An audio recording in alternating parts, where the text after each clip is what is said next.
Todo empezó como un sábado cualquiera, o eso quiero recordar para no volverme loca del todo.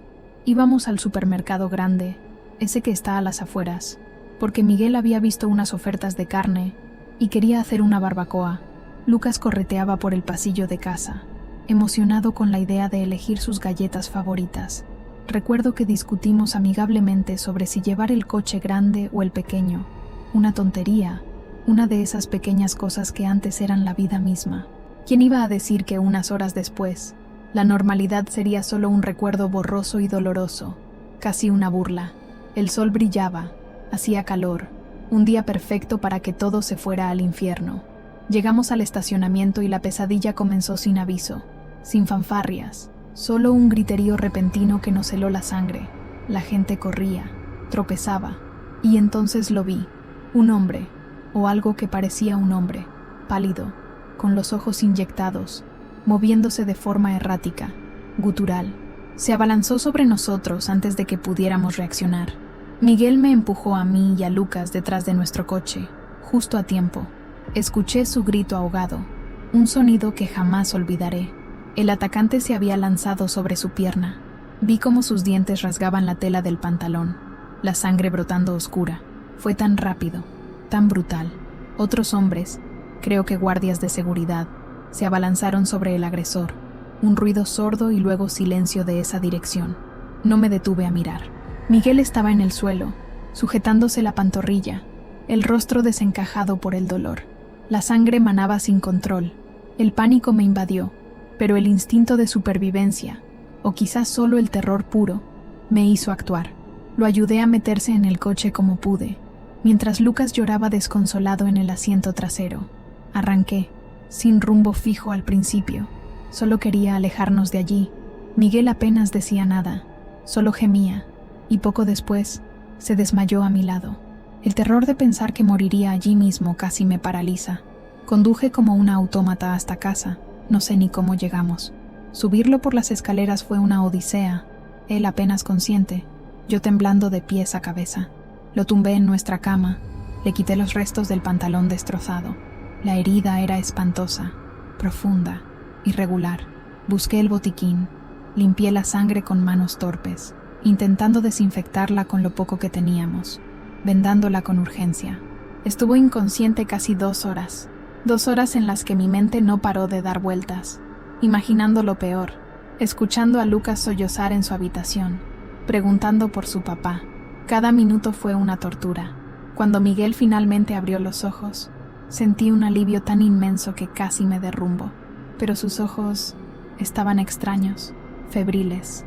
«Estoy bien, Sophie», me dijo, pero su voz era débil. Me contó que le dolía horrores, pero también que sentía un frío raro.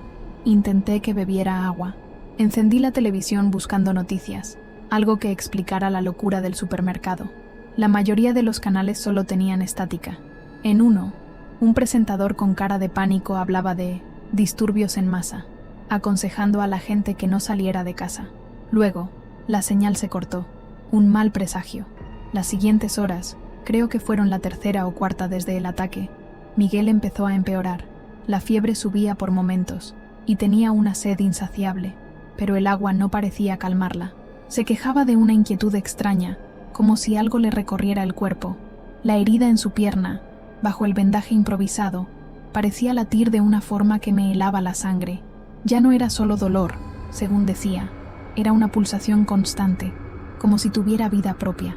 Yo intentaba mantener la calma por Lucas, pero el miedo crecía dentro de mí como una mala hierba. Fue entonces cuando los sonidos de la calle se volvieron realmente aterradores. Ya no eran solo sirenas lejanas, eran gritos, gritos desgarradores, y otros ruidos, guturales, inhumanos que se acercaban. Me asomé con pavor por una rendija de la cortina del salón. Lo que vi, desearía no haberlo visto nunca. Gente atacándose, pero no como en una pelea normal. Era algo salvaje, primitivo. Se estaban mordiendo, devorándose. El estómago se me encogió y tuve que apartar la vista para no vomitar. La palabra disturbios se quedaba corta. Esto era otra cosa. Miguel, a pesar de la fiebre y de su estado, pareció reaccionar a esos sonidos con una lucidez que me sorprendió y asustó a partes iguales. Se incorporó en la cama, sus ojos fijos en la puerta. «Tenemos que proteger a Lucas», dijo, con una voz más grave de lo normal. «Tenemos que salir de aquí». Había una urgencia en él, una fuerza que no parecía venir de su cuerpo debilitado. Me dijo que preparara una mochila con lo esencial: agua, algunas latas de comida que teníamos, el pequeño botiquín, la linterna. Mientras yo lo hacía, con manos temblorosas, él se quedó escuchando, sus sentidos extrañamente agudizados. Salir de nuestro apartamento fue como entrar en una película de terror. Cada crujido en el pasillo nos hacía saltar. Miguel iba delante, cojeando visiblemente pero con una determinación sombría en el rostro. El ascensor, por supuesto, no funcionaba. Tuvimos que bajar por las escaleras. En el segundo piso encontramos al señor Rodríguez, o lo que quedaba de él. Estaba cambiado. Sus ojos, vacíos y lechosos, se fijaron en nosotros. Emitió un gruñido horrible y se abalanzó. Miguel, con una agilidad que no sabía que poseía, lo esquivó y nos empujó detrás de él. Fue entonces cuando ocurrió lo más extraño, lo más aterrador. El señor Rodríguez y otra figura que surgió de las sombras del pasillo, una vecina del primero a la que apenas conocíamos, se lanzaron hacia adelante, pero no hacia Miguel. Pasaron a su lado, casi rozándolo, sus garras extendidas hacia Lucas y hacia mí. Grité, cubriendo a Lucas con mi cuerpo. Miguel reaccionó en un instante, usando un extintor de incendios que estaba en el rellano para golpear a las criaturas, para interponerse. No las atacó con saña, solo las apartó, las bloqueó, como si fueran obstáculos. Consiguió abrirnos paso hasta la salida del edificio. Esas cosas no parecían registrar a Miguel como una amenaza directa, ni siquiera como comida. Era como si fuera invisible para ellas, a menos que se interpusiera directamente para protegernos. Lo miré, sin entender nada, el terror mezclado con una confusión espantosa. ¿Qué estaba pasando? ¿Por qué lo ignoraban a él? La herida, la mordedura, ¿tenía algo que ver? Un escalofrío recorrió mi espalda, uno que no tenía nada que ver con el miedo a las criaturas que dejábamos atrás. Las calles eran un caos absoluto, una visión del apocalipsis. Coches abandonados en ángulos extraños, algunos destrozados, otros con las puertas abiertas, cuerpos yaciendo en las aceras, y esas cosas, los infectados, moviéndose por todas partes. Eran rápidos, erráticos, y el hambre en sus rostros era la expresión más pura de pesadilla. El aire olía a humo, a algo quemado y a ese hedor dulzón y metálico que empezaba a reconocer como el olor de la muerte y de esas criaturas. El ruido era ensordecedor, gritos lejanos, gruñidos cercanos, el eco de la desolación. Miguel nos guiaba, manteniéndonos pegados a él. Descubrimos, o más bien él pareció descubrir instintivamente, que mientras no hiciera movimientos bruscos para defendernos de forma obvia, podía caminar entre ellos. Los infectados se tropezaban con él, lo rodeaban, pero seguían adelante, buscando otras presas. Era como si una parte de ellos no lo reconociera como vivo o comestible. Esta terrible invisibilidad se convirtió en nuestro único escudo, nuestra única y aterradora ventaja en ese infierno. Yo solo podía aferrarme a su mano, con Lucas agarrado a mi otra mano, intentando no respirar, no hacer ruido, pero notaba algo más en Miguel. A cada infectado que pasábamos, sentía una especie de resonancia extraña en él, como si un eco de esa hambre vacía que ellos proyectaban vibrara dentro de él. Su rostro estaba pálido, sus ojos febriles, pero había algo más, una tensión, una lucha interna que casi podía palpar. A veces, su mirada se perdía por un instante al observar a uno de ellos, una expresión indescifrable cruzando su rostro. No decía nada, pero yo sabía, con un pavor creciente, que algo terrible estaba sucediendo dentro de él. La mordedura no era solo una herida física. Después de lo que parecieron horas de caminar entre las sombras de la muerte, con el corazón en un puño a cada instante, encontramos una pequeña tienda de conveniencia. La puerta de metal estaba forzada, entreabierta, pero el interior parecía relativamente intacto, oscuro y silencioso. Miguel nos empujó hacia adentro con suavidad. «Aquí», susurró, su voz ronca. «Descansaremos un poco». La palabra «descansar» sonaba como una broma cruel en medio de aquel horror. pero la idea de estar entre cuatro paredes, lejos de las miradas vacías de los infectados, era un alivio indescriptible. Apenas entramos, atrancamos la puerta con una estantería de refrescos volcada. Lucas, que había estado increíblemente callado y valiente, se derrumbó en mis brazos, llorando en silencio. Yo misma estaba al límite de mis fuerzas. El cuerpo me dolía por la tensión, la mente embotada por el miedo y la incredulidad. Miguel se sentó pesadamente en el suelo, apoyado contra una pared. Su respiración era agitada, y la palidez de su piel era ahora alarmante, casi translúcida bajo la escasa luz que entraba por la puerta rota. La fiebre seguía ahí, pero era un frío lo que emanaba de él, un frío que me calaba los huesos. Pasó un tiempo indeterminado allí dentro, en la penumbra polvorienta de la tienda. Lucas se había dormido en mi regazo, un sueño intranquilo, lleno de pequeños sobresaltos. Yo vigilaba a Miguel. La fiebre parecía haber cedido, pero en su lugar había llegado un frío antinatural, una frialdad que emanaba de él y que hacía que el aire a su alrededor se sintiera helado. Su piel, ya pálida antes, había adquirido un tono ceroso, casi grisáceo, y las venas de sus brazos y cuello se marcaban con una intensidad azulada y enfermiza bajo la superficie. Era como si la vida misma se estuviera retirando de él, dejando atrás solo una cáscara fría. Le pedí que me dejara ver la herida de la pierna. Con un gesto lento, apartó la tela del pantalón. Ya no sangraba, pero el aspecto era horrible. Los bordes estaban oscuros, casi negros, y la carne alrededor tenía un color violáceo, muerto. No parecía haber infección en el sentido normal. No había pus ni hinchazón caliente, sino todo lo contrario. Parecía tejido necrosado, insensible. Miguel la miró con una extraña desconexión, como si no fuera parte de su cuerpo. «Ya no duele», musitó, y eso, de alguna manera, era más aterrador que si estuviera gritando de dolor. En un momento, se arrastró hasta un trozo de espejo roto que había en el suelo, cerca de unos estantes de cosméticos saqueados. Se miró el rostro, y yo vi su reflejo desde donde estaba. Un grito ahogado se me escapó. Sus ojos, el color avellana cálido que tanto amaba, estaba desapareciendo, diluyéndose en un brillo opaco, casi lechoso, pero con un punto oscuro en el centro, inquietantemente fijo, hambriento. Vi cómo sus propias manos temblaban al tocarse la cara, como si no reconociera a la persona en el espejo. Volteó la cabeza lentamente hacia mí, y en esa mirada vi el terror más puro, el terror de sí mismo. Saqué una lata de judías, pensando que necesitaba comer algo, recuperar fuerzas. Solo el olor al abrirla le provocó una arcada violenta. Se apartó, tapándose la boca. «No puedo», dijo con voz rasposa. «Eso me da asco». Intenté ofrecerle agua, pero también la rechazó. Empezó a hablar, con dificultad, sobre un hambre diferente, un vacío terrible en el estómago que nada de lo que teníamos podía llenar, un hambre que, según sus palabras entrecortadas, se hacía más fuerte, más exigente, un rugido constante que estaba ahogando todo lo demás en su cabeza, sus pensamientos, sus recuerdos de nosotros. Mientras hablaba, o intentaba hacerlo, su mirada se desvió hacia Lucas, que dormitaba ajeno a la transformación de su padre. Luego me miró a mí. Por un instante, vi una angustia infinita en esos ojos cambiantes, el amor que nos tenía luchando desesperadamente contra la marea oscura que lo invadía.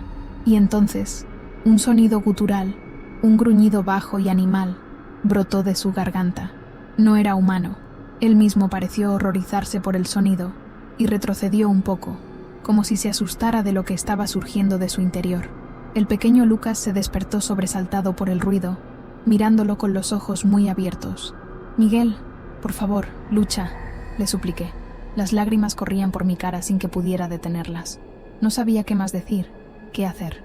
Me sentía tan impotente, viendo cómo el hombre que amaba se desvanecía ante mis ojos, reemplazado por algo. Lucas, antes solo asustado, ahora estaba petrificado. Miraba a su padre con un terror mudo que me partía el alma en 1000 pedazos. Ya no era solo el miedo a los monstruos de afuera. Ahora el monstruo estaba allí, con nosotros, en la forma de la persona que más quería en el mundo. Él se agarró la cabeza con ambas manos, sus nudillos blancos por la presión. Cerró los ojos con fuerza, los dientes apretados como si estuviera soportando un dolor inimaginable. Lo intento, Sophie, logró decir, cada palabra una batalla. Pero es demasiado fuerte. No puedo pensar. Su voz era un hilo, entrecortada por jadeos. Veía como fragmentos de nuestra vida juntos, el rostro sonriente de Lucas, un recuerdo de nuestras vacaciones en la playa, parecían cruzar su mente, pero cada vez más débiles, más lejanos, como fotografías antiguas desvaneciéndose. El aire en la tienda se volvió opresivo, cargado de una tensión insoportable. Afuera, los ruidos de los infectados continuaban, pero aquí dentro, el silencio estaba lleno del horror de la transformación de Miguel. Era como si una presencia invisible, fría y vasta, estuviera presionándolo, acelerando su cambio, rompiendo sus últimas defensas humanas. Sentía que estábamos en una cuenta atrás y que el final iba a ser devastador. Ya no sabía si rezar tenía sentido, pero lo hacía internamente, una súplica silenciosa y desesperada a cualquier cosa que pudiera escuchar. No sé cuánto tiempo aguantamos así, en esa tortura silenciosa, pero sentí cómo la presión exterior aumentaba.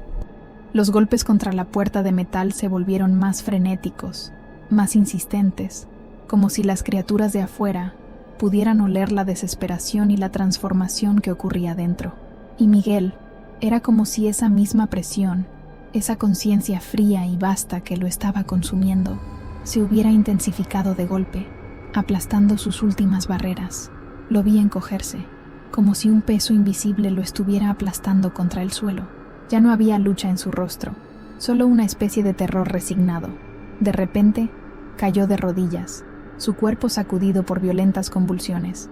Un grito gutural, largo y escalofriante, escapó de sus labios, un sonido que no era de este mundo, que me heló la médula de los huesos. Lucas se tapó los oídos, escondiendo la cara contra mi pecho, temblando sin control. Vi cómo los músculos de Miguel se tensaban y se retorcían bajo su piel, sus manos convertidas en garras. La transformación era completa, o casi. El ser que se arrodillaba allí ya no era mi marido, era una pesadilla hecha carne. Lentamente, esa cosa levantó la cabeza. Sus ojos, ahora completamente desprovistos de cualquier rastro de humanidad, eran dos pozos oscuros y hambrientos. Se fijaron primero en Lucas, que seguía sollozando contra mí, y luego se clavaron en los míos. No había reconocimiento en ellos, ni amor, ni odio, solo una depredación pura, una necesidad animal y vacía. Sentí cómo se me erizaba el vello de la nuca, un terror primordial que me dejó sin aliento, incapaz de moverme, de gritar, de pensar. Era la mirada del cazador sobre su presa, y entonces, en medio de esa máscara de horror, sus labios agrietados se movieron con una dificultad atroz. Una voz que era apenas un susurro roto, pero que reconocí como la última chispa de mi Miguel, logró articular unas pocas palabras. No, jadeó. Lucas, Sofía, huid de mí. Fue un esfuerzo sobrehumano. Lo vi en la tensión de su cuello, en el temblor de su mandíbula, y luego, esa última luz de conciencia se apagó, dejando solo la cáscara vacía y hambrienta. Mi corazón se rompió en 1.000.000 de pedazos al escuchar esa última advertencia, ese último acto de amor. La criatura que había sido Miguel comenzó a levantarse, con movimientos torpes pero imbuidos de una fuerza aterradora. Ya no era el andar de un hombre herido, sino el de algo impulsado por un único instinto. Dio un paso vacilante en nuestra dirección, luego otro, sus manos crispadas extendiéndose hacia nosotros, hacia Sofía, que protegía a Lucas con su cuerpo, y hacia Lucas, pequeño y tembloroso detrás de ella.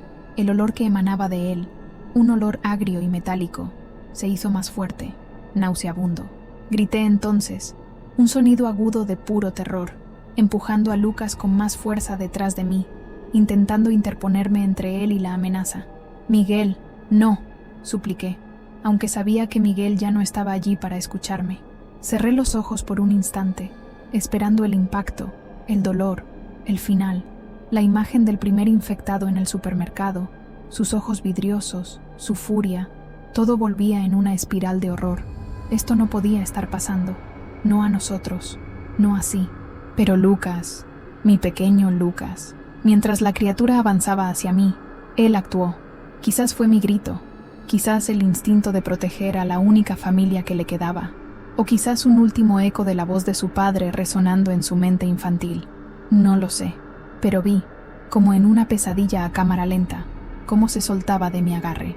Al lado nuestro, entre los escombros de un estante de revistas volcado, había una barra de metal delgada y puntiaguda, probablemente parte de la estructura rota. Con un grito que era una mezcla de pavor y una valentía nacida de la más pura desesperación, mi hijo de 8 años la agarró. Antes de que pudiera entender lo que estaba sucediendo, antes de que pudiera detenerlo, Lucas corrió hacia la criatura que avanzaba sobre mí, con toda la fuerza que su pequeño cuerpo pudo reunir.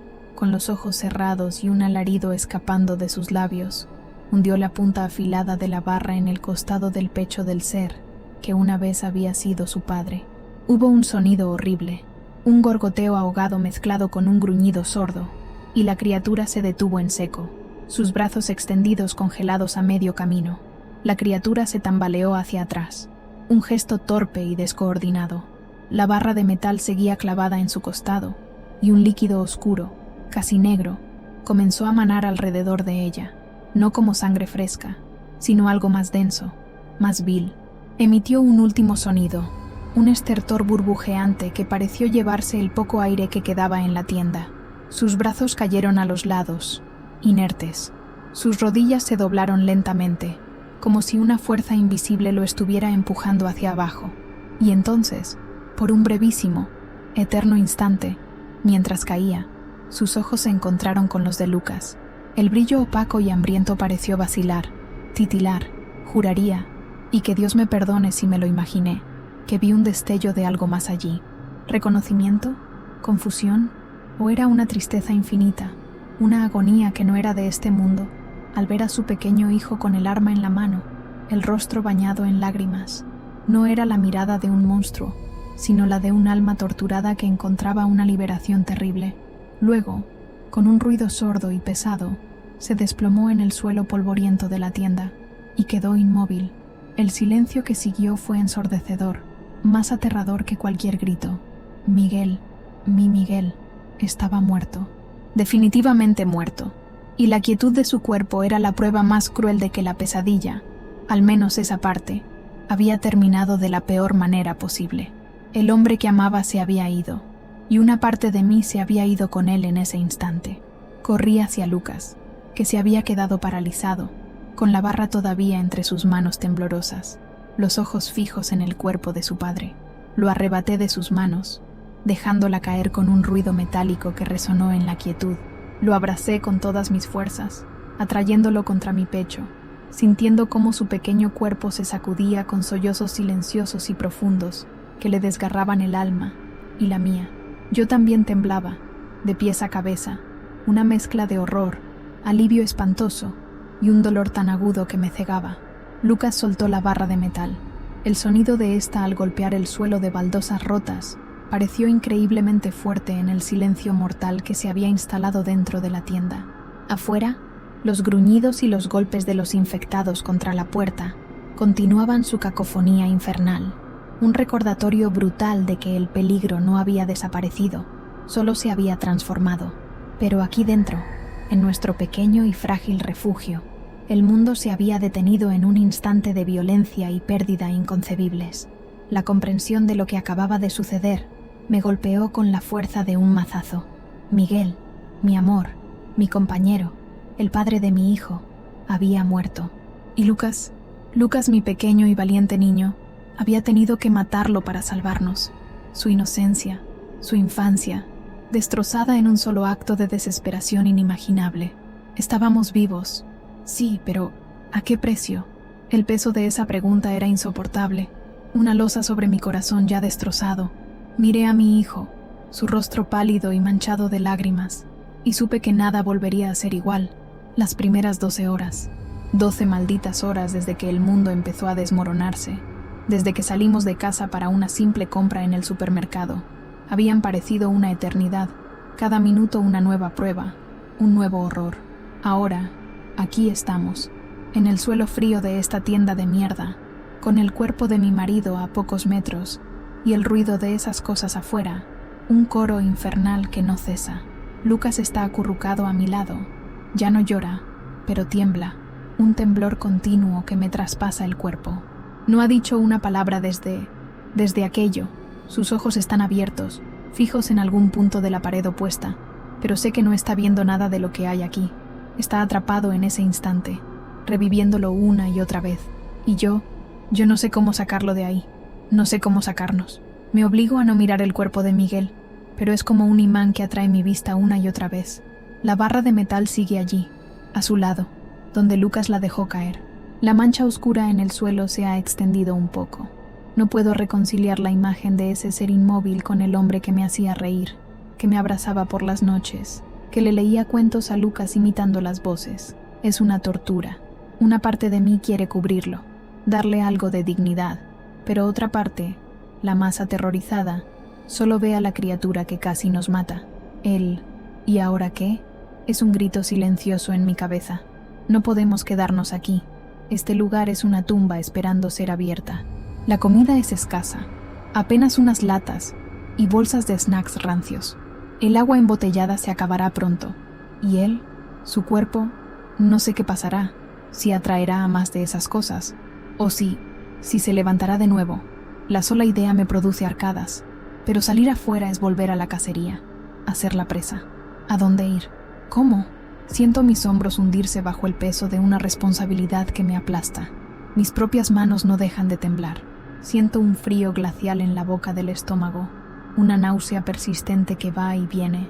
Estoy agotada, como si hubiera corrido durante días, pero sé que no podré dormir. Cada sombra me parece una amenaza, cada crujido un nuevo horror. Mi mente es un torbellino de imágenes. La sonrisa de Miguel esa mañana, el primer infectado, sus ojos cambiando, el grito de Lucas, todo se mezcla en un caos doloroso y agotador. Me siento vacía, hueca, como si me hubieran arrancado algo fundamental. Sigo escribiendo en este estúpido cuaderno de pedidos con un bolígrafo que apenas pinta. No sé por qué lo hago. Tal vez es una forma de no perder la cabeza del todo, de intentar poner un poco de orden en este caos. O quizás es para que, si alguien encuentra esto algún día, sepa que existimos, que Miguel luchó, que Lucas es un héroe, aunque nunca debería haber tenido que serlo. O tal vez solo escribo para no tener que escuchar el silencio aterrador que hay entre mis propios latidos del corazón. El olor es lo peor ahora mismo, después de los sonidos. Se mezcla el polvo de la tienda abandonada, el dulzor rancio de los dulces derretidos en sus envoltorios, y ese otro olor, el olor metálico y ligeramente dulzón que emanaba de Miguel al final, y que ahora parece impregnarlo todo. Es el olor de la muerte, pero de una muerte antinatural, equivocada. Se me pega en la garganta, me revuelve el estómago. Intento respirar por la boca, pero es inútil. De vez en cuando, un golpe más fuerte contra la puerta metálica nos hace sobresaltar a los dos. Lucas se aferra a mi brazo con una fuerza sorprendente para su tamaño, sus uñas clavándose en mi piel. Son como recordatorios constantes de que el peligro sigue ahí fuera, acechando, esperando. ¿Cuántos hay? ¿Están intentando entrar activamente o solo son los que deambulan y se tropiezan con la puerta? No quiero saberlo, pero cada golpe es una puntada de miedo en mi ya maltrecho valor. Miro a Lucas, su perfil pequeño e indefenso a mi lado. Su respiración es superficial, rápida, y a pesar de la desesperación que me ahoga, a pesar del terror que me paraliza, una pequeña brasa se enciende en algún lugar muy profundo de mi pecho. Es por él. Tengo que seguir por él. Tengo que sacarlo de este infierno, encontrar un lugar donde pueda estar a salvo, donde pueda volver a ser un niño, aunque sé que eso es una quimera, pero no puedo rendirme, no mientras él respire a mi lado. Seré fuerte por los dos. Tengo que serlo.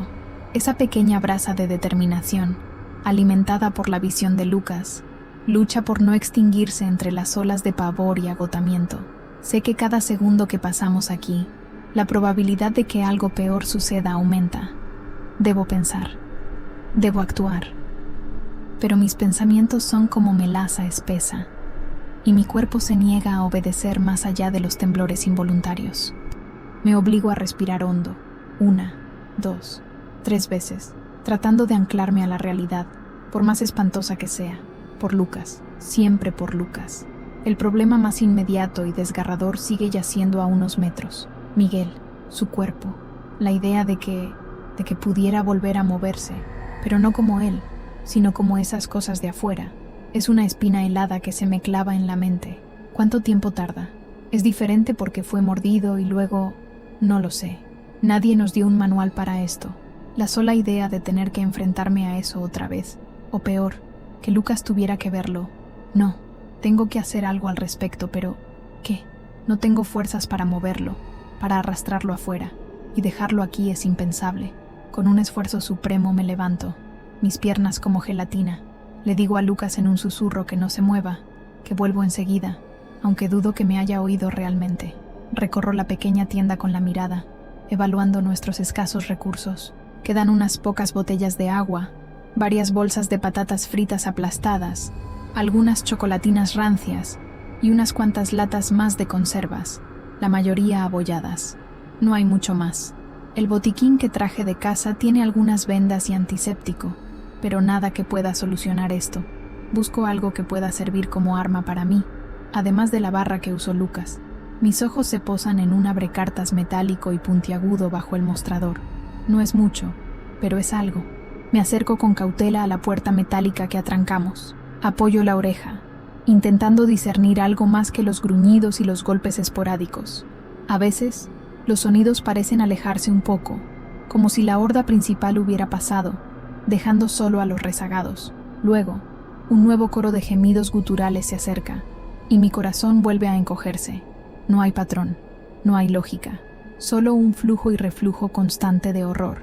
No escucho nada que suene remotamente humano, ni gritos de otros supervivientes, ni disparos, nada, solo ellos. Vuelvo al lado de Lucas. Sigue en la misma posición, con la mirada perdida.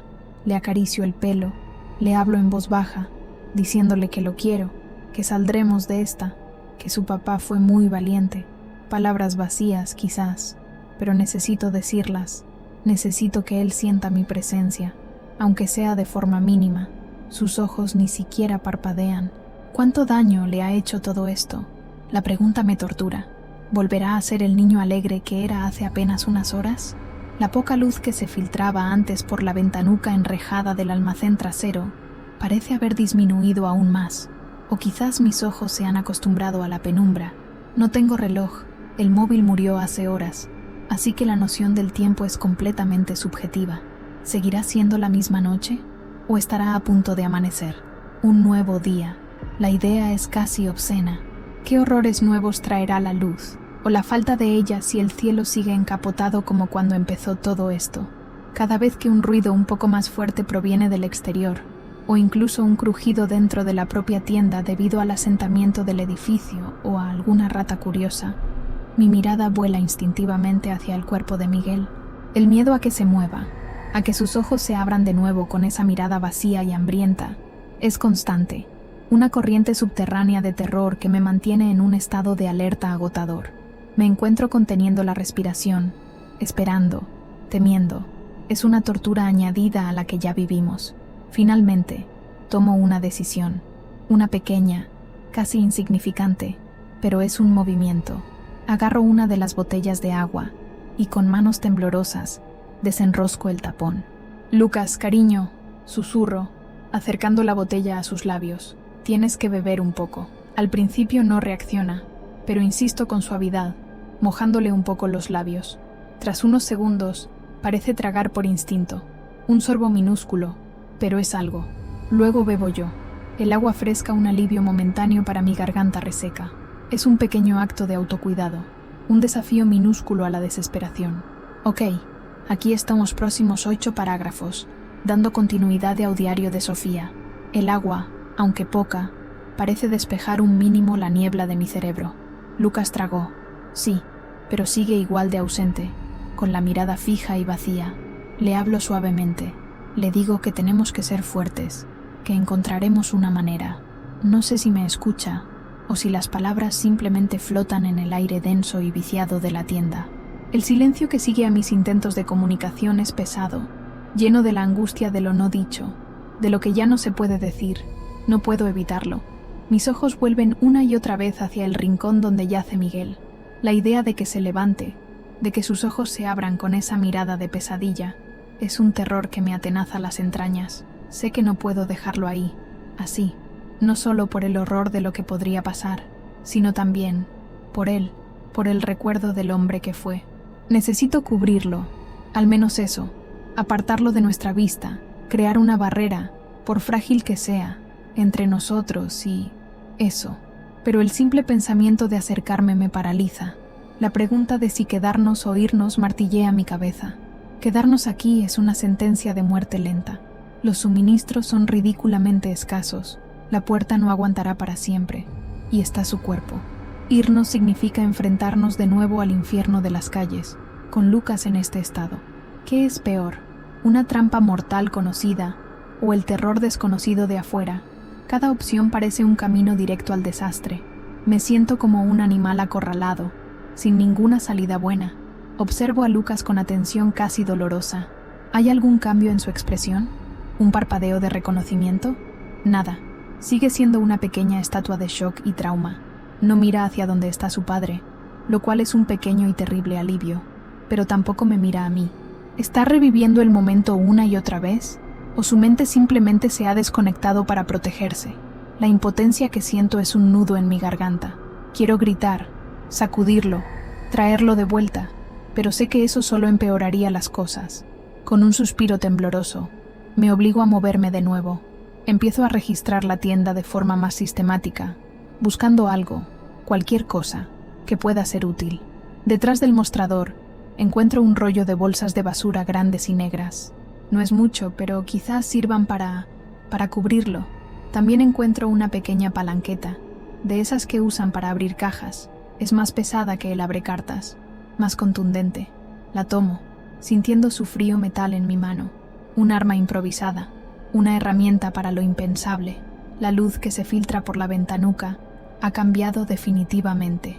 Ya no es la oscuridad total de la noche profunda. Un grisáceo pálido, casi fantasmal, tiñe el interior de la tienda. Está amaneciendo. El alba. Un nuevo día de esta pesadilla. ¿Qué significa eso para nosotros? ¿Se calmarán esas cosas con la luz del día? ¿O se volverán más activas?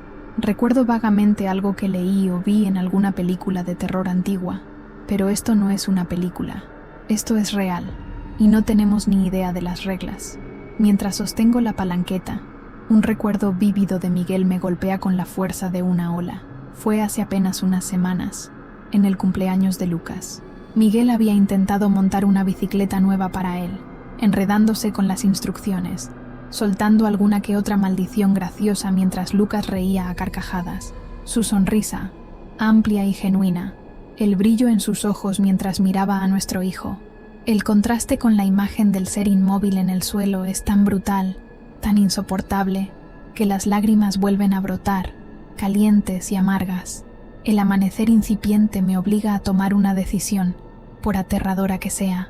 No podemos esperar a ver si Miguel se levanta. No puedo arriesgar a Lucas a eso. Con el corazón latiéndome en la garganta con tanta fuerza que temo que se me salga del pecho, y la palanqueta aferrada en mi mano como si fuera un ancla, me dirijo lentamente hacia el rincón donde yace. Cada paso es una tortura. Perdóname, Miguel. Susurro al aire, aunque sé que no es a él a quien le pido perdón, sino a algún dios indiferente, o a mí misma.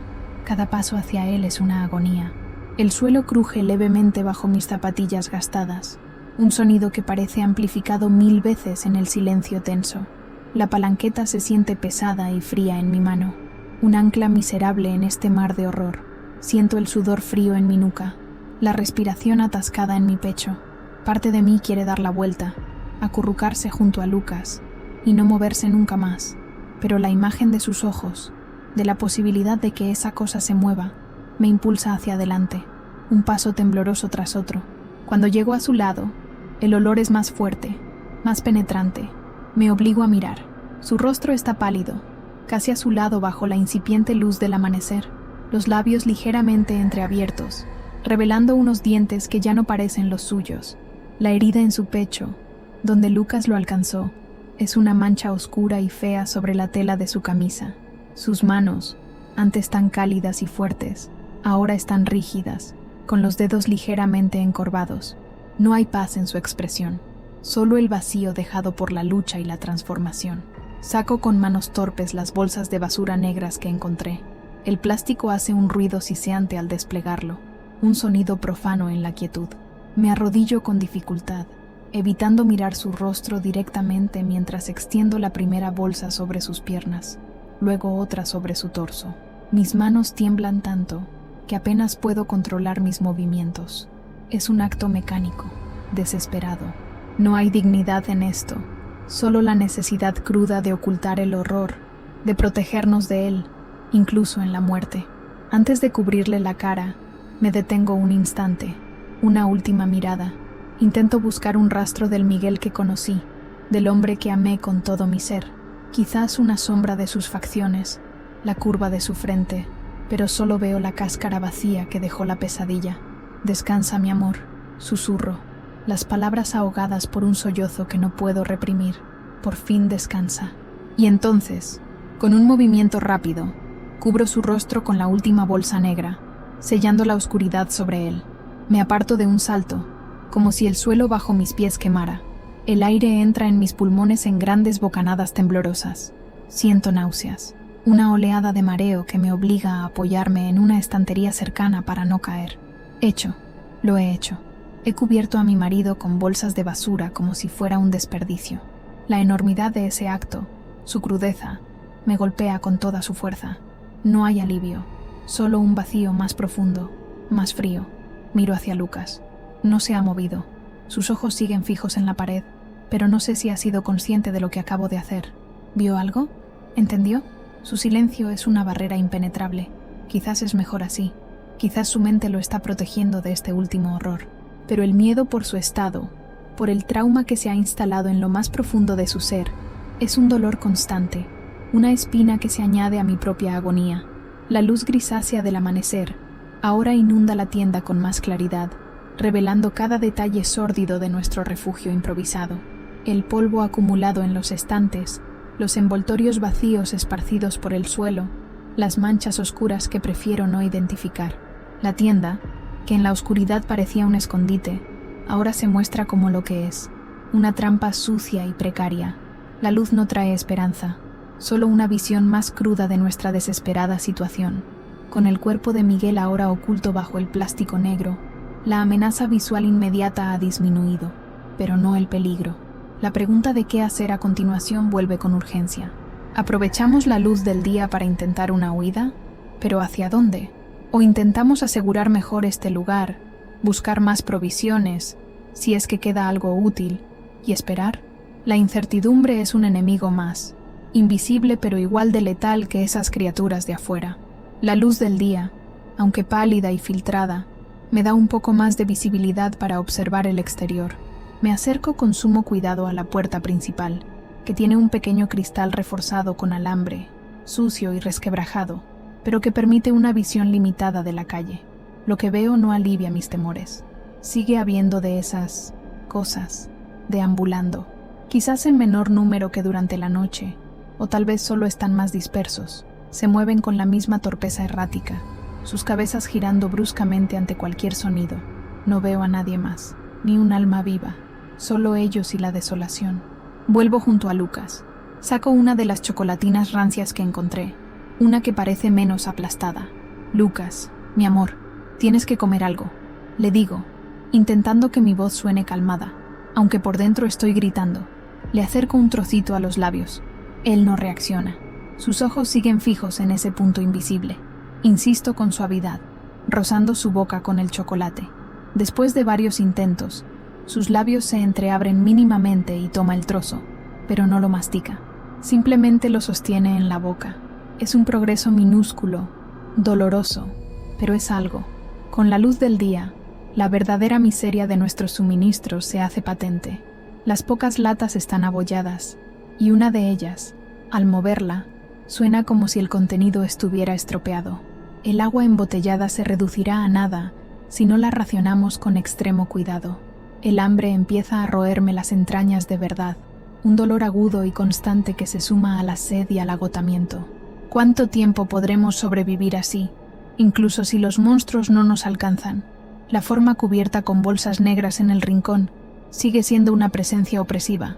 Es menos aterradora visualmente que el cuerpo descubierto de Miguel, pero de alguna manera es más triste. Es un bulto anónimo, la negación de todo lo que él fue. Me encuentro hablándole en silencio, pidiéndole perdón una y otra vez, contándole lo mucho que lo queríamos Lucas y yo. Es una locura, lo sé, pero es como si una parte de mí necesitara mantener ese vínculo, aunque sea con una tumba improvisada. Mi propio cuerpo es un mapa de dolor y fatiga. Los músculos me duelen por la tensión constante, la cabeza me palpita sordamente, y los ojos me arden por la falta de sueño y las lágrimas contenidas. Cada movimiento requiere un esfuerzo de voluntad enorme. Siento cómo la energía se me escapa, cómo mis reservas se agotan. Pero miro a Lucas, su fragilidad, su desamparo, y sé que no puedo derrumbarme. Tengo que seguir funcionando, por él, aunque sea como un autómata. La tienda, nuestro refugio temporal, ahora me parece más una prisión. Cada crujido del edificio, cada golpe distante en el exterior, me hace saltar. La decisión de quedarnos o irnos sigue pesando sobre mí como una losa. Quedarnos aquí es morir lentamente, ya sea de hambre, de sed, o cuando esas cosas finalmente derriben la puerta. Irnos es arriesgarnos a una muerte rápida y horrible, pero no es cualquier posibilidad, por remota que sea, mejor que ninguna. Mientras reviso un pequeño almacén trasero, buscando desesperadamente algo más que pudiera habérseme pasado por alto, encuentro algo que me hiela la sangre. En el suelo polvoriento, junto a unas cajas volcadas, hay una mancha oscura y seca de sangre, mucho más antigua que la nuestra, y junto a ella, unas profundas marcas de arañazos en la pared, como si alguien o algo hubiera sido arrastrado con violencia. Alguien más estuvo aquí, y no parece que haya salido bien parado. El miedo a lo desconocido de afuera empieza a competir con el terror de lo que podría estar ya adentro o haber estado. Ese descubrimiento, por pequeño que sea, inclina la balanza. No podemos quedarnos aquí. Este lugar no es seguro. Nunca lo fue realmente. Es solo cuestión de tiempo. Con una resolución nacida de la pura desesperación, tomo una decisión. Esperaremos a que el sol esté un poco más alto. Quizás haya menos de esas cosas activas en pleno día. Y luego nos iremos. Intentaremos llegar al viejo refugio antiaéreo que hay en el parque, a varias manzanas de aquí. Miguel y yo habíamos bromeado sobre él alguna vez. Ahora, esa broma podría ser nuestra única y remota esperanza. Ok, aquí estamos próximos 8 parágrafos. Continuando a jornada de Sofía, me ajoello frente a Lucas, tomando sus manitas frías entre las mías. Lucas, mi vida, le digo, esforzándome por mantener la voz firme, aunque por dentro soy un manojo de nervios. Escúchame, cariño, no podemos quedarnos aquí. Este sitio no es seguro. Vamos a intentar ir al parque, al refugio ese del que papá y yo te hablamos una vez. ¿Recuerdas? Estaremos más seguros allí. Sus ojos no se mueven, su expresión no cambia, pero le aprieto las manos suavemente, esperando que, de alguna manera, mis palabras lleguen a él. Tenemos que ser muy valientes y muy silenciosos, ¿de acuerdo? Luego, con movimientos lentos y deliberados para no hacer ruido innecesario, empiezo a reunir nuestras escasas pertenencias. La mochila de la escuela de Lucas, con sus dibujos de cohetes y dinosaurios, ahora se convierte en nuestra bolsa de supervivencia. Guardo las pocas botellas de agua que quedan, la chocolatina a medio comer, las latas de comida abolladas que espero sean comestibles, el pequeño botiquín. La palanqueta la llevo en la mano, el abrecartas lo meto en el bolsillo de mi pantalón. Es un equipaje patético para enfrentarse al fin del mundo, pero es todo lo que tenemos. Paso los siguientes minutos, que se sienten como horas, pegada a la diminuta y sucia ventana de la puerta, observando la calle. El sol está más alto ahora, bañando la desolación en una luz cruda y despiadada. Hay menos de esas cosas visibles que durante la noche, pero las que hay parecen igual de erráticas, igual de peligrosas. Intento trazar una ruta mental, salir, girar a la derecha, pegarnos a la pared del edificio hasta la esquina, luego cruzar la avenida. Cada tramo parece infestado de peligros invisibles, cada sombra una amenaza potencial. El miedo es un animal vivo en mi pecho, arañando, intentando paralizarme. Cada fibra de mi ser grita que abrir esa puerta es una locura, una sentencia de muerte. Pienso en la relativa seguridad de estas 4 paredes, por muy sucias y precarias que sean. pero luego recuerdo la mancha de sangre en el almacén, la certeza de que este lugar es una trampa, y miro a Lucas, su fragilidad, su desconexión. No puedo dejar que se apague aquí. La necesidad de protegerlo, de darle una mínima oportunidad, lucha contra el terror, una batalla interna que me deja exhausta y temblando. Antes de mover la barricada, mi mirada se desvía por última vez hacia el bulto negro en el rincón. «Adiós, Miguel», susurro, y esta vez las lágrimas no acuden. Solo queda un dolor sordo, una aceptación resignada. Haré que Lucas esté a salvo, te lo prometo. Doy una última ojeada a la tienda, a este pequeño escenario de nuestro horror privado, y me despido en silencio de la vida que tuvimos, de la normalidad que perdimos para siempre. Me vuelvo hacia Lucas y me pongo en cuclillas frente a él. Tomo su rostro entre mis manos, obligándolo suavemente a mirarme, aunque sus ojos siguen vacíos. «Lucas, escúchame bien. Vamos a salir ahora. Tienes que agarrarte muy fuerte a mi mano y no soltarte por nada del mundo. No hagas ruido. No hables. Solo camina conmigo. ¿Entiendes? Muy, muy calladito». Mi voz es apenas un soplo, pero intento transmitirle toda la urgencia y la seriedad del momento.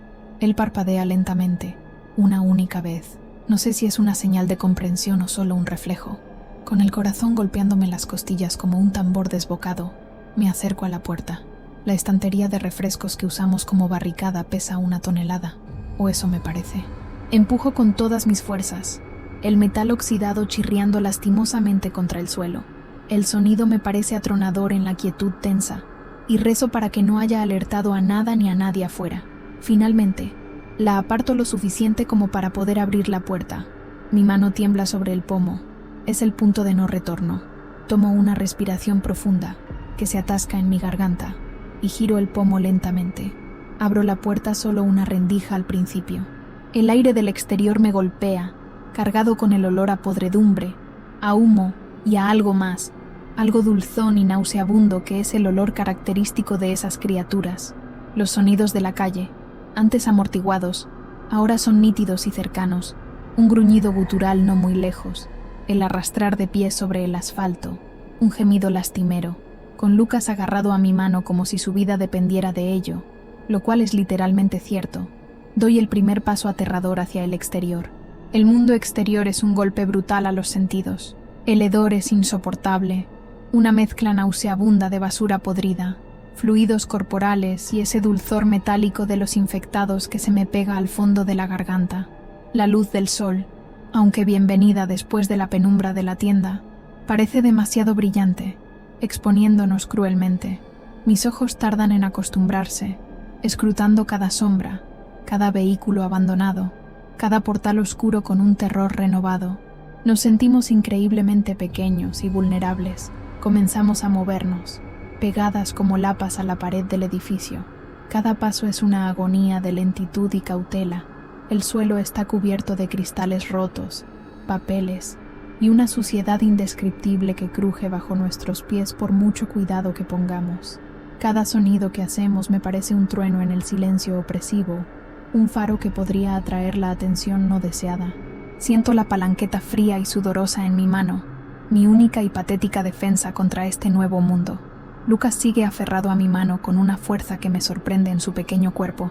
Su manita está helada, no mira a su alrededor, o al menos no de forma activa. Su cabeza está gacha, los ojos fijos en el suelo delante de sus pies, como si se negara a ver el horror que nos rodea. Simplemente se deja llevar, un pequeño bulto de trauma a mi lado.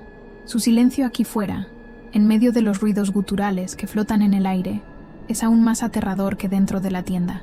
No hemos avanzado ni 10 metros cuando uno de ellos aparece al doblar la esquina de un callejón oscuro que se abre entre 2 edificios. Es una mujer, o lo que queda de ella, con el pelo enmarañado y la ropa hecha jirones, la mandíbula desencajada. Se mueve con esa espantosa y errática agilidad, sus ojos lechosos barriendo la calle. Me quedo paralizada por un instante, el corazón bombeando con furia. Lucas suelta un pequeño gemido ahogado, el primer sonido que le oigo en horas, y se aprieta más contra mi pierna. Por puro instinto, tiro de Lucas hacia el hueco de un portal, aplastándonos contra una puerta metálica cerrada. Contengo la respiración, rezando para que no nos haya visto, para que el viento no lleve nuestro olor hacia ella. La criatura se detiene a unos metros, su cabeza girando de un lado a otro, olfateando el aire como un animal. Pasan unos segundos que se sienten como una eternidad. Luego, con un gruñido gutural, sigue su camino calle abajo, desapareciendo de nuestra vista. El alivio es tan intenso que casi me hace caer de rodillas.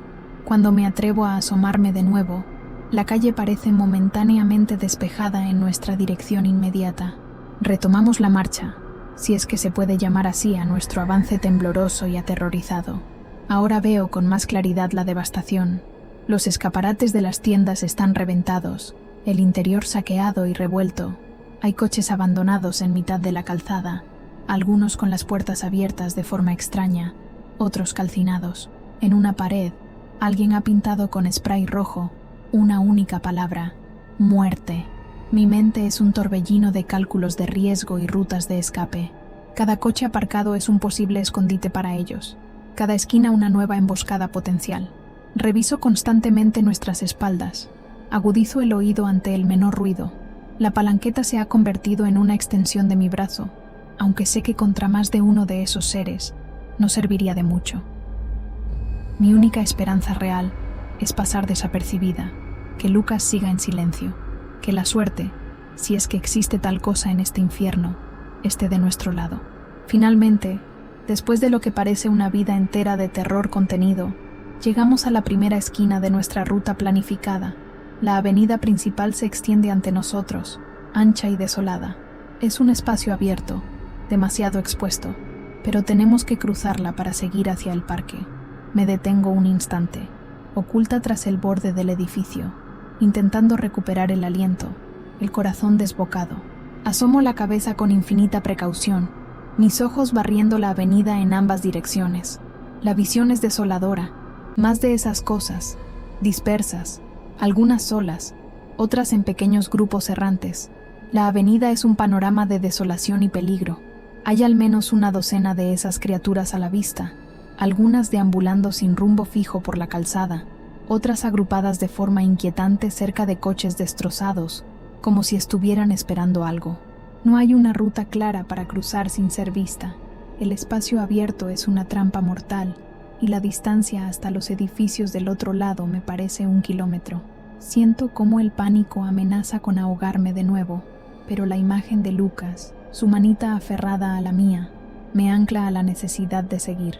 Nos quedamos agazapados detrás de la esquina durante lo que me parece una eternidad, aunque probablemente solo fueron unos minutos. Observo a los infectados, intentando discernir algún patrón en sus movimientos, alguna ventana de oportunidad. Se mueven de forma errática, pero hay momentos en que varios de ellos se alejan o se concentran en un punto, dejando un hueco momentáneo. Mi corazón late con fuerza contra mis costillas. Cruzar ahora, con la luz del día, parece una locura, pero esperar a la noche podría ser aún peor, si es que llegamos a ella. Me vuelvo hacia Lucas, nuestros rostros a escasos centímetros. Lucas, cariño, susurro, mi voz apenas audible por encima del latido de mi propio corazón. Vamos a tener que cruzar esta calle. Es muy ancha y hay de esas cosas. Cuando yo te diga ahora, vamos a correr. Corre todo lo que puedas. No mires a los lados. Solo corre conmigo y no te sueltes de mi mano, ¿vale?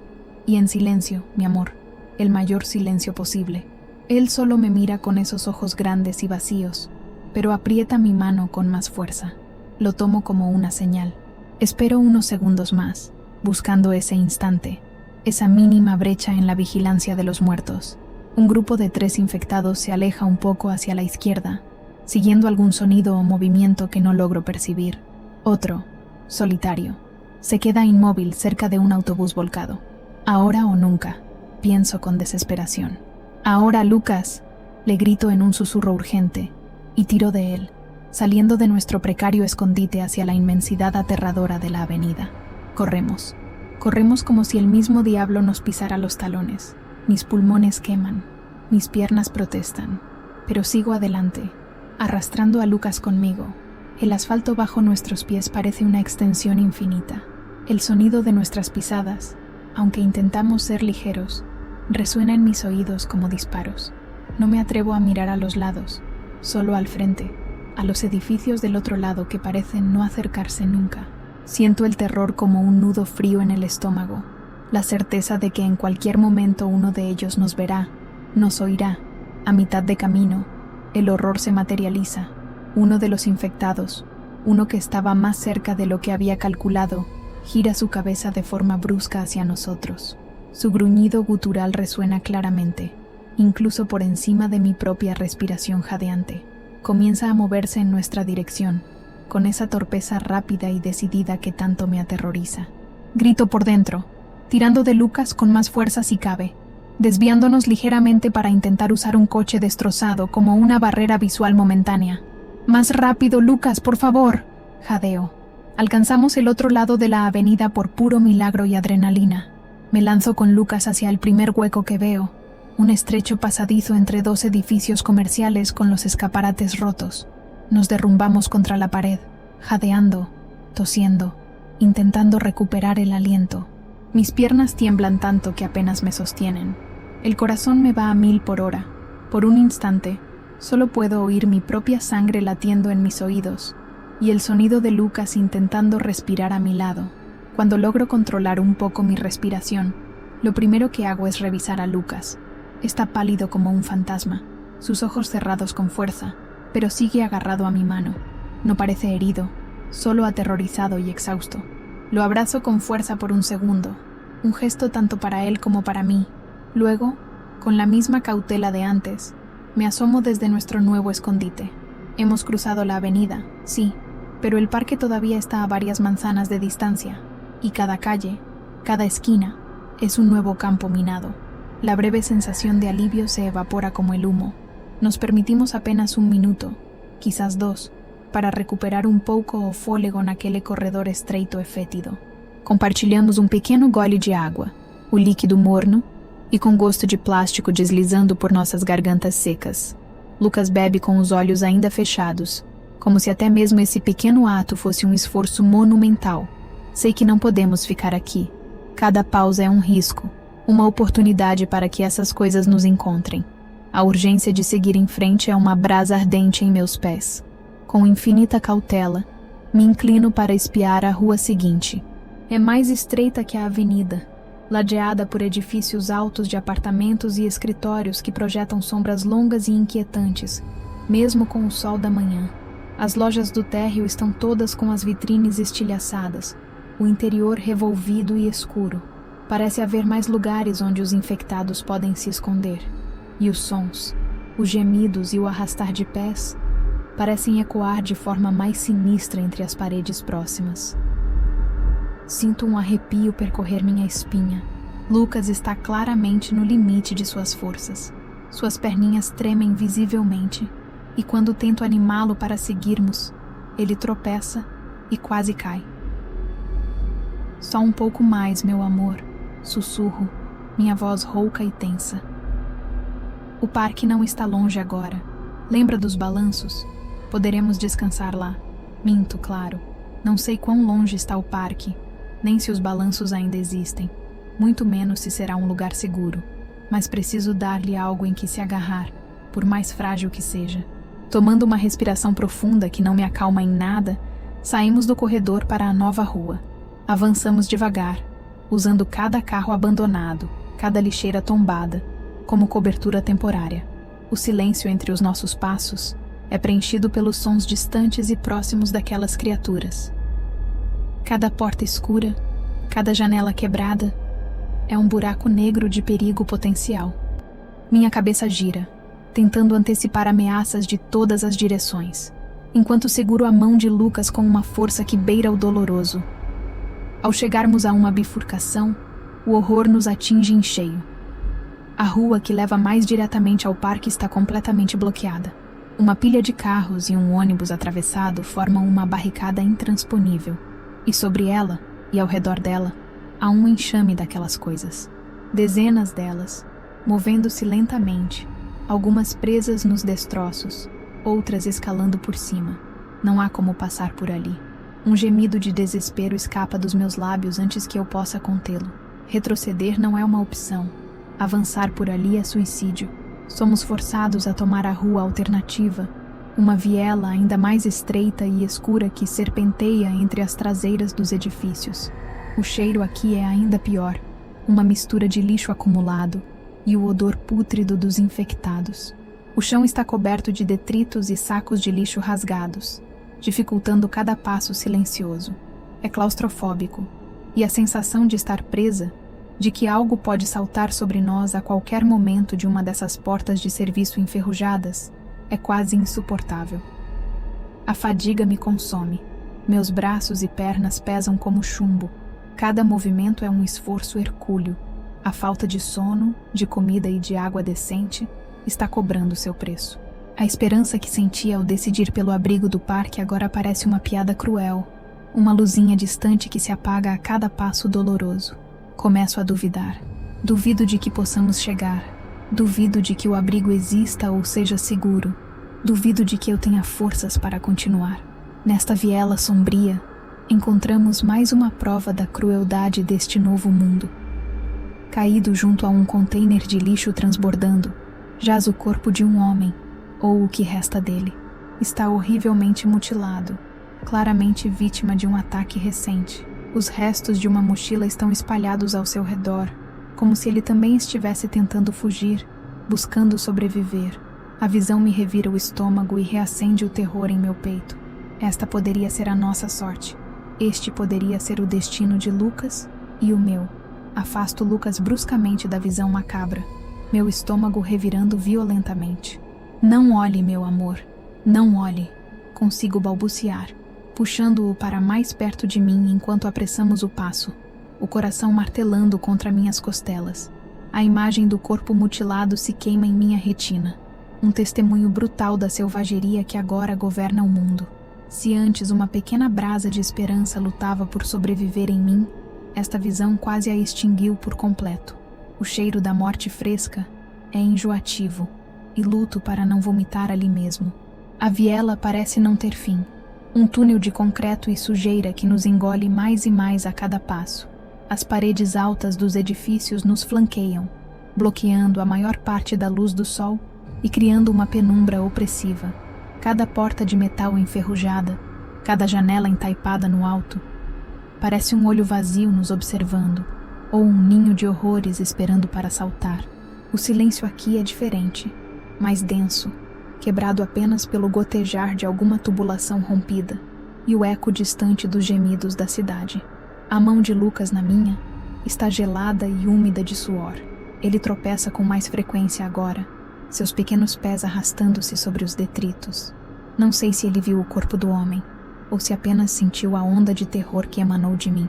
Continua em silêncio, mas seus ombros estão tensos, sua respiração superficial e rápida. A cada tropeço, sinto uma pontada de culpa e desespero. Estou arrastando meu filho por este inferno, e não tenho certeza se estou levando-o para a salvação ou para uma morte ainda mais terrível. A imagem daquele homem, não consigo tirá-la da cabeça. Tão perto, tão brutalmente real. A tentação de simplesmente sentar no chão imundo desta viela, abraçar Lucas e esperar o fim é avassaladora. Minhas pernas doem, meus pulmões ardem, minha mente está embotada pela fadiga e pelo medo. O que resta da minha força de vontade é um fio tênue, prestes a se romper. Mas então, sinto o leve tremor da mão de Lucas na minha, e esse fio se recusa a quebrar. Por ele. Tenho que seguir por ele. De repente, um barulho metálico à nossa frente nos faz congelar. Vem de trás de uma pilha de caixas de madeira podre, empilhadas caoticamente na lateral da viela. Meu coração para. Aperto a palanqueta com tanta força que meus nós dos dedos ficam brancos. Espero, contendo a respiração, preparada para o pior. Segundos se arrastam como horas. Então, uma ratazana enorme, do tamanho de um gato pequeno, surge correndo de trás das caixas e desaparece em um buraco na parede. Solto o ar em um silvo trêmulo, o alívio quase tão doloroso quanto o medo. Finalmente, após o que parece uma eternidade de tensão e penumbra, vejo uma luz mais clara à frente. O fim da viela. Uma pequena abertura para o desconhecido. Uma parte de mim teme o que encontraremos. Teme que seja pior do que este corredor claustrofóbico. Mas outra parte, a que ainda se agarra à esperança, Anseia por um espaço aberto, por uma rota de fuga. Aceleramos o passo, a perspectiva de sair deste buraco nos dando um último impulso de energia. Emergimos da viela com cautela, piscando contra a luz repentina. Estamos em uma rua um pouco mais larga, ladeada por prédios residenciais mais baixos, alguns com jardins frontais descuidados e invadidos por ervas daninhas. Parece diferente, menos opressiva que o centro da cidade, mas igualmente desolada e silenciosa, exceto pelos sons familiares e temidos que ainda flutuam no ar. Há menos carros abandonados aqui, mas as casas têm um ar de abandono rápido, janelas quebradas, portas entreabertas.